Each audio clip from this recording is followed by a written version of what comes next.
अस्सलाम वालेकुम व्यूअर्स, उम्मीद करती हूँ आप सब ठीक-ठाक होंगे, अपने घरों में खुश-बाश होंगे।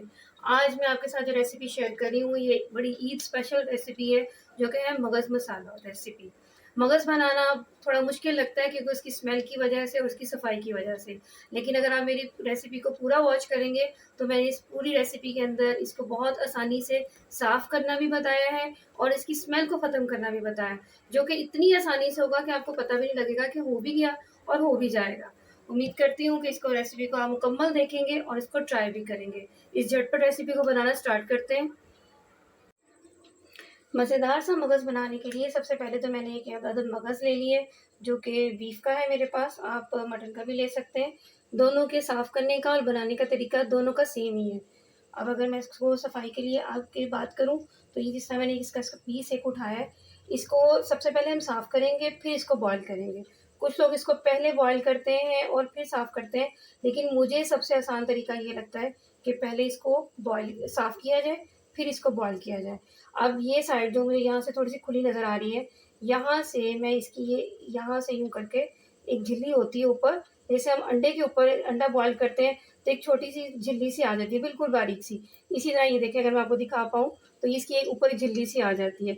इसको हम इस तरह उतारते जाएँगे और इसकी जो वेन्स हैं, इस तरह वो अच्छे से रिमूव हो जाएँगी और ये सारा का सारा आसानी से साफ़ हो जाएगा और मगज़ बिल्कुल ज़ाया भी नहीं होगा। ये सारे मगज़ की मैंने अच्छे से सफाई कर ली है, देखिए कि बिल्कुल नीट हो गया है और इसको अब मैं बॉयल करूँगी। बॉयल करने के लिए मैंने एक पैन के अंदर तकरीबन 1.5 कप पानी डाल दिया है और उसमें बाकी जो चीज़ें डालूँगी वो भी आपके साथ शेयर करती हूँ। मैंने एक पैन ले लिया है और इसके अंदर तकरीबन 1.5 कप पानी डाल दिए। अब सिर्फ़ और सिर्फ़ इसमें 1 अदद दालचीनी का टुकड़ा और हाफ़ टी स्पून नमक ऐड करेंगे। ये ऐड करने के बाद ये जो हमने मगज़ साफ़ कर लिए हैं, इस पॉइंट पे इसको इसमें डाल दूँगी और इसको तकरीबन 2 से 3 मिनट के लिए हम पकाएँगे कि ये अच्छे से इसको जोश आ जाए। सिर्फ़ 2 से 3 मिनट के लिए बस। मगज़ साफ़ करने के बाद जब मैंने इसमें पानी में डाला है, तो उससे पहले मैंने इसको एक बार वॉश कर लिया है। वॉश करने के बाद मैंने इसको बॉयल करने के लिए डाला है इस पानी में और पानी जो हम जिसमें बॉयल करेंगे, वो बस इतना सा होना चाहिए जिसके अंदर ये अच्छे से डिप हो जाए, बस। तकरीबन 3 मिनट हो गए और ये देखिए ये अच्छे से बॉयल हो गया है। इस पॉइंट पे मैं इसको किसी प्लेट में निकाल लूँगी, इस सारे को, और अपने मसाला बनाने की हम तैयारी शुरू कर देंगे।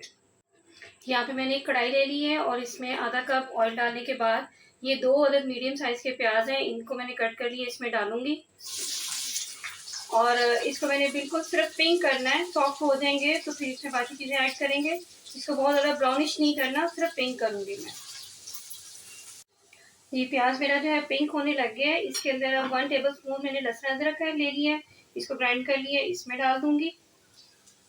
और ये टमाटर है मेरे पास, 2 अदर टमाटर थे, जिसमें से तकरीबन 1 एंड हाफ यानी कि 1.5 टमाटर मैं इस पॉइंट पे डालूँगी और आधा जो है मैं बाद में डालूँगी। टमाटर और लहसुन अदरक का पेस्ट डालने के बाद कुछ मसाले ऐड करेंगे, जिसमें 1 एंड हाफ टी-स्पून लाल मिर्च, 1/4 टी-स्पून हल्दी, हाफ टी स्पून सूखा धनिया, half tea spoon crush chillies यानी कि चिली फ्लेक्स, दड़ा मिर्च, हाफ टी स्पून सफ़ेद ज़ीरा और 1 टीस्पून नमक। इन सब मसालों को भी मैं इसमें ऐड करूँगी और इस सारे की अब हम भुनाई स्टार्ट कर देंगे। थोड़ा-थोड़ा पानी डालते जाएँगे और इन मसालों को अच्छे से भूनना स्टार्ट करेंगे। तकरीबन 5 से 10 मिनट तक मैं इसकी अच्छे से भुनाई करूँगी। जी, ये देखिए अच्छे से मसाला भुन गया है, इसका ऑयल भी रिलीज़ हो गया है और इस पॉइंट पे अब ये जो हमने मगज़ बॉयल किया था, इस पॉइंट पे इसमें शामिल कर देंगे।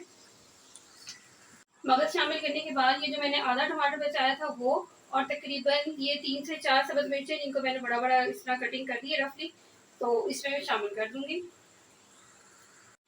इस सारे की अच्छे से तकरीबन 5 से 10 मिनट तक भुनाई करेंगे। इस तरह थोड़ा-थोड़ा मगज़ को तोड़ते जाएँगे और इसकी सारी की भुनाई थोड़ी-सी और 5 से 10 मिनट करेंगे। मगज़ क्योंकि हम बॉयल कर चुके हैं, वो पक चुका है, उसमें से उसकी स्मेल भी निकल चुकी है और मसाला भी हमारा भुन चुका है। यहाँ पर बस हमने तेज़ आँच पर इसको 5 से 10 मिनट के लिए भूनना है और इस तरह मगज़ को थोड़ा-सा तोड़ देना है, लेकिन आँच हम तेज़ रखेंगे।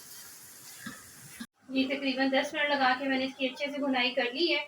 इसके भुनाई होने की पहचान ये है कि देखिए जैसे इसका बिल्कुल इसका ऑयल रिलीज़ हो गया, सेपरेट हो गया है। अब बस इसमें धनिया डालेंगे और इसको, ये मुकम्मल हो गया, इसको डिश आउट करूँगी मैं। जी, अल्हम्दुलिल्लाह ये मज़ेदार सा मगज़ मसाला बनकर रेडी है, जो कि हमने बहुत झटपट बनाया है। उम्मीद करती हूँ मेरी इस रेसिपी को आप पसंद करेंगे और आगे शेयर भी करेंगे। Thank you so much for watching. अल्लाह हाफ़िज़।